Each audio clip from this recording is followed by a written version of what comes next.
A to znači da ulogu nadzora i zaštite zračnog prostora od danas preuzimaju mađarski Gripeni za sjeverni dio Hrvatske, italijanski Eurofighteri za jadranski. Sve će raditi iz svojih zrakoplovnih baza u Italiji i Mađarskoj. Vojni analitičar Tabak nije toliko optimističan. To je još jedna posljedica onog neuspješnog pokušaja nabave aviona borbenih iz 2019.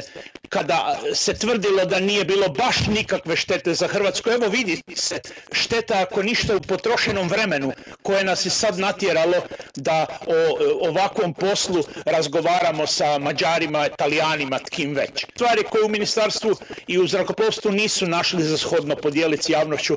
Prema tome jako je teško naknadno diskutirati o ovakvom nekakvom priopćenju koje jednostavno padne s Marsa, gdje su zapravo i pravni temelji ponešto upitni, a kamoli sadržaj, i sve to je jednostavno prezentirano kao jedna neumitna gotova činjenica pred kojom samo trebamo reći hvala i pokloniti se do crne zemlje. Iako je činjenica da su i druge članice NATO-a u prijelaznom razdoblju obuke svojih pilota air policing povjeravale svojim saveznicima, Hrvatska je danas izgubila nadzor nad svojim zračnim prostorom.